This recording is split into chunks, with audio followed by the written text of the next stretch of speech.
This is VanHaus, a ModVans CV1M RV on a Ford Transit 250 chassis, all-wheel drive. Has a 2-inch lift to it, KO2 tires. A lot of fun to drive. As we're doing the walk around, I'm just going to point out a few things. There's the gas there. When you open the door,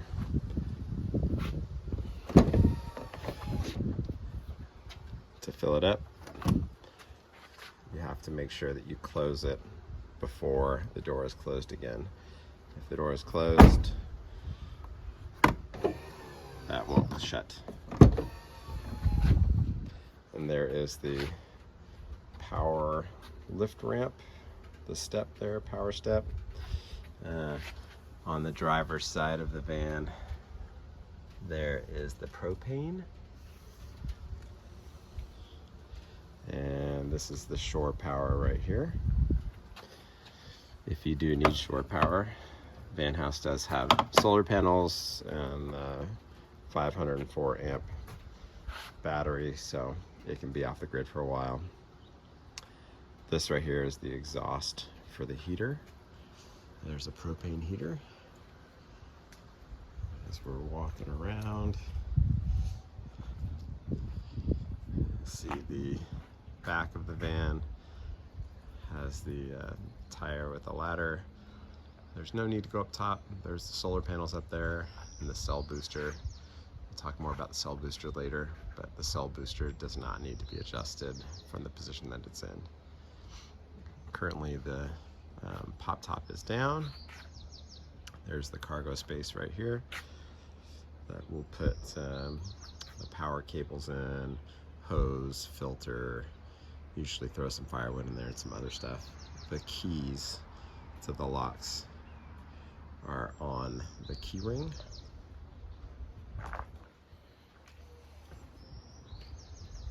And here's the awning. And this van also has these half slide windows that you can open from the inside. It gives some nice ventilation. And again, the power step there, which as you're getting in and out of the van, you have to make sure you're not standing right next to it when it opens up. Otherwise it will knock you right in the shin. Quick tour of the inside of the van. Currently, and our standard setup for the seats is to have 4 seats total. We have these seats in tandem. The seats do rotate. The backs can go, they can lean back, lean forward, and you can rotate them all the way around so that they're all kind of facing each other. We also currently have it set up with one of these tables, one lagoon table, but there's an option to have a second lagoon table. As you can see, there's a mount right here, just like this mount that's right here. To operate the lagoon tables, you can pull this out and either loosen it or you can tighten it. It rotates all around. You can raise it and lower it. Obviously you can see the fire extinguisher right there. And here's the ladder. Let's go to the pop top. Here's VanHaus with the top popped. When the top is lowered, it's 12 feet tall and 20 feet long. And that includes the cell booster up there. Whenever you're raising the top, you just have to make sure that you have clearance. And of course, you can't drive with the top up.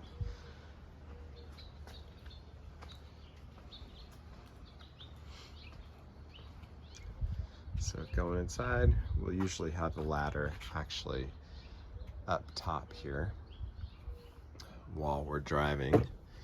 The ladder hooks underneath the foam mattress here. There's a couple little notches. It goes right in there. But again, if we're driving, we'll usually take this and put it up top, slide it all the way back, and then lower the top. Here's the lower bed. Memory foam mattresses supported by these two rails, and there's these three panels, just like on the top. You can see the panels right here. It's the same thing on the lower. You can have the lower bed out, or you can stack it on this side over here behind the sink. We do have straps over here that you can have the panels and the mattresses, strap it all together in case you want to have this area free. There's the microwave and storage. And on the other side, we have the fridge and more storage. As far as chair setup, we like to leave it in this tandem setup with two chairs. There are two additional chairs that you can add in here, and you can see the other potential locations for these chairs.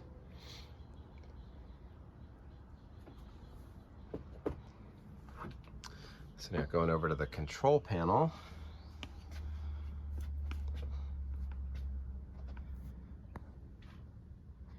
we have the main lights.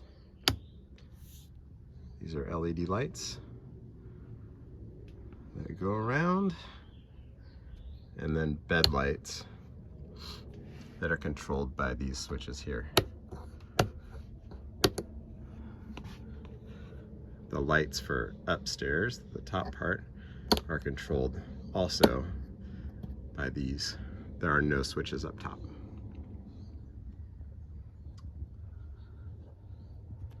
The fridge, if you're using the fridge, you just leave this on the whole time.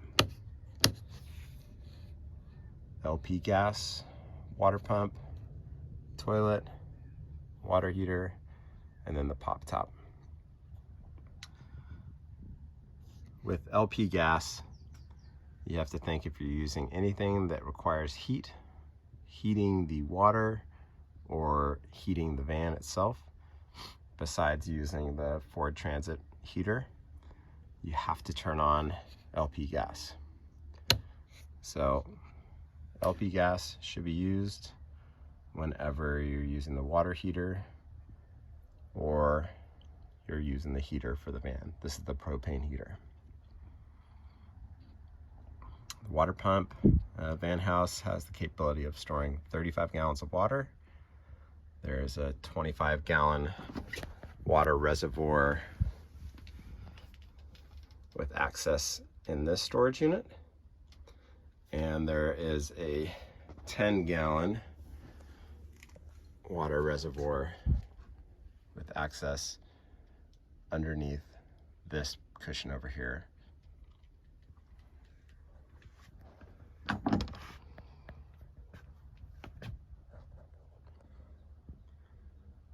If you're using the water heater, it takes about 30 minutes for the water to heat up. So don't expect the water to be hot right away. You'll want to turn on the LP gas, the water heater, and the water pump in order to have that work. I'm going to turn these things off just for the sake of the video. The toilet is in this back corner over here.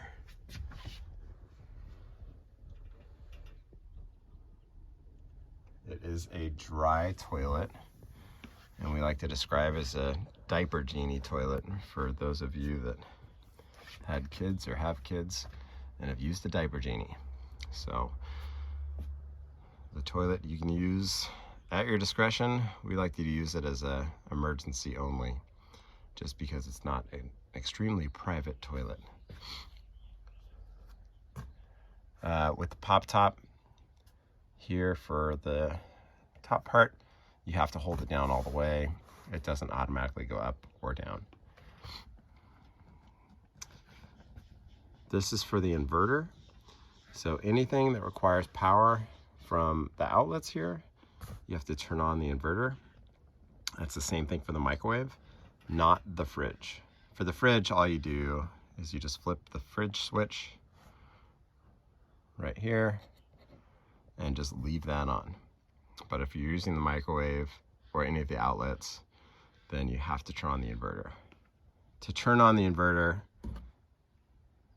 you just flip this up to 2. You never have to flip it down to 1, only up to 2. And you can see there's the green light there on the outlet. This right here is a rapid USB charger. So you turn it on here, and these numbers are showing the battery life. So the van battery life. There's more descriptions about that in the folder, in the binder in the van. Now, if you're using the propane heater, you have to turn on the gas.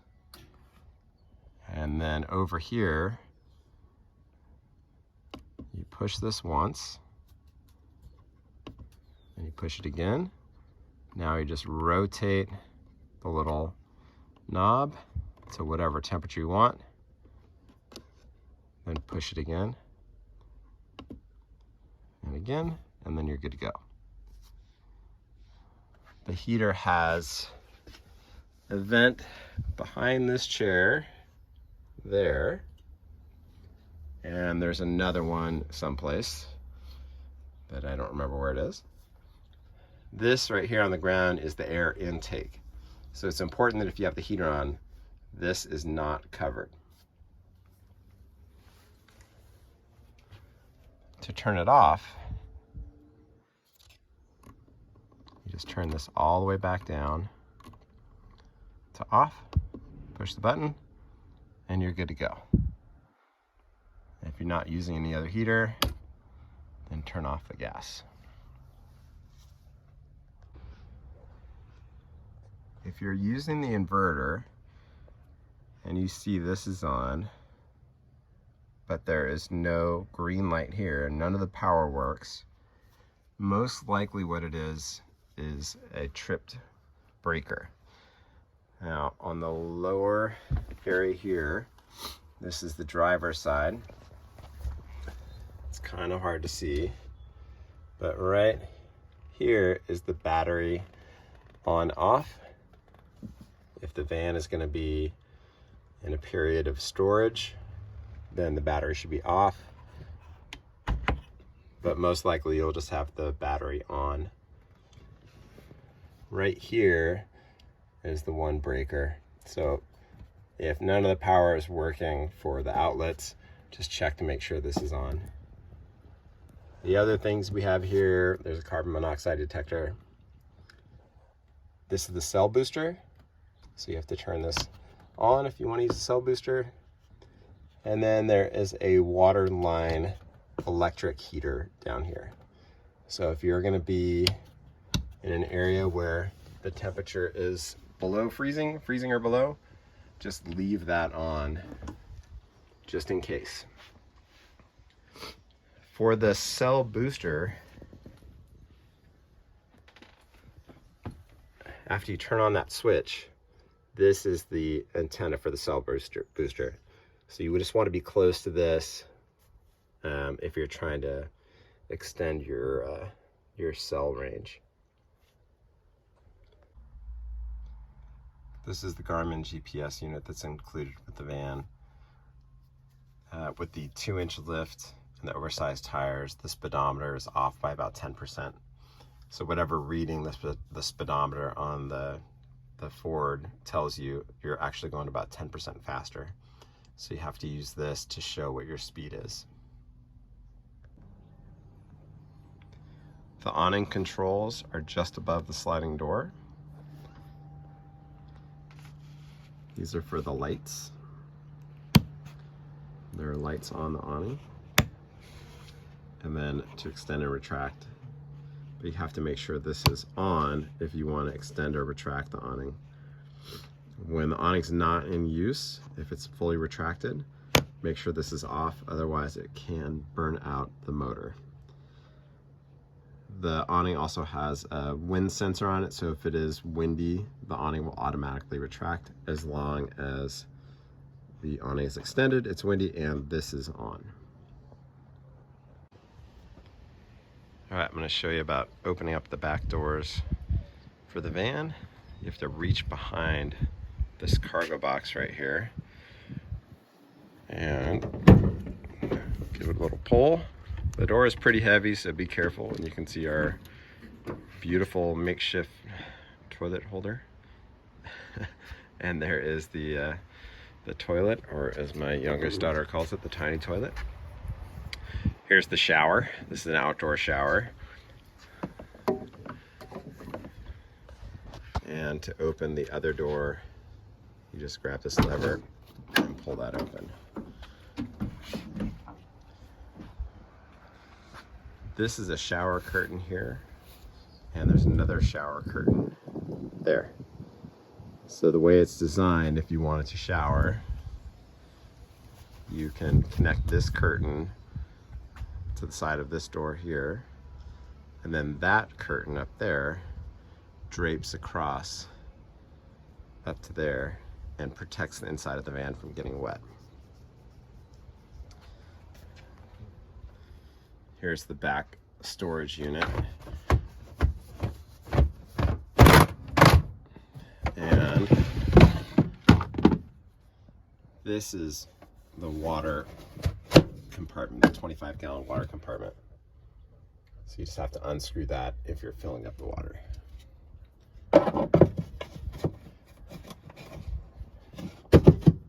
The 10-gallon water compartment is underneath here, right in that access hole underneath the panel. We have custom-made window covers for all the windows. They're made by Strawfoot Handmade, and they are magnetized, and that's what's in these holders right here. So as you're getting them out, you kind of have to line up. It's a game of Tetris. You have to figure out which ones fit on which windows. And once you find it, the Strawfoot emblem goes up top, tag goes up top, and then everything else just kind of pops right in there. So again, it's all magnetized. Works really well. And we have them for all of the windows. The front windshield is not magnetized. The height of the area here from the floor to the bottom of the top bed is about 5'9". These panels here can be repositioned or slid back on top of each other to give you more space, because with the top popped, it's about 10 feet of clearance. The upper bed is 4 feet wide and 6.5 feet long, and the lower bed is 4 feet wide and 6 feet long.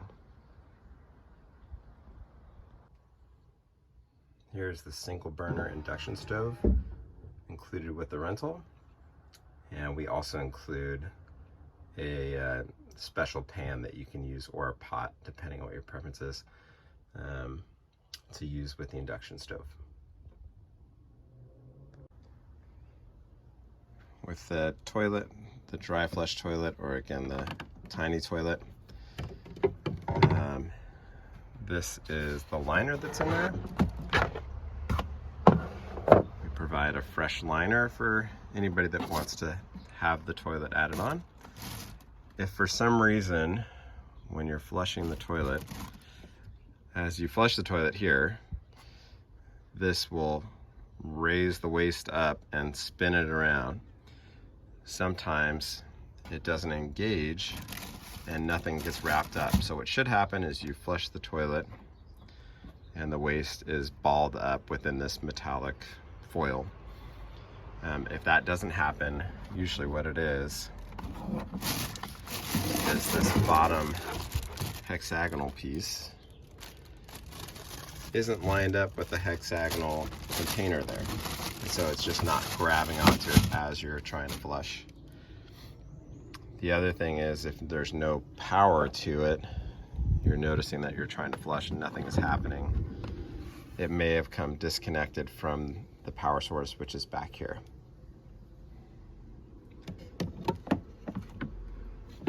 That is the toilet. This sheet right here, or pan, or whatever you want to call it, this is for showers. So if you're taking a shower, you just put this on the dirt or campsite, wherever. That way you don't get muddy as you're taking a shower. When you're closing the back doors, the driver's side back door will close with just a normal amount of pressure. But due to the weight of the passenger side back door, you really have to give it a good shove. And you'll notice when it's completely closed, it looks like a little gap right here. That is totally normal. What you don't want to see is a big gap down in this area. So make sure you just give it a little shove, and you can even test it after you've closed it. This is the 12-volt AC unit.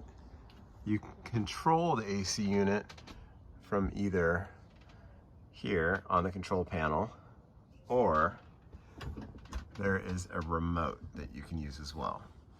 The remote is usually held right on top of the driver's side back there. But it's very easy to use. And with the 12-volt AC unit, it can run for, I think, up to 10 or 12 hours. So we don't recommend leaving your pets unattended in the van. We don't want that. But if you need to cool off the van, then that is your source right there. So to rotate the chair, all the chairs are pretty much the same. The front chairs are identical. The back chairs are a little easier to maneuver. It takes a little getting used to, but usually what works the best is you lift up the lever to bring the back forward, and then there's two levers over here. One to bring the chair forward like this, and then the red one is to rotate. And it usually takes a couple tries to get everything lined up right. It stops at one position there, then you have to hit the lever again, and then move the seat back. And there you go. We include this folder with the van that has information on all the different systems. If you ever get stuck in trying to figure something out, didn't remember anything from the video, just look through here. It's pretty self-explanatory. And it's always a good idea to review this as it goes into a little greater detail than my quick video. So thank you. If you have any questions, please let me know.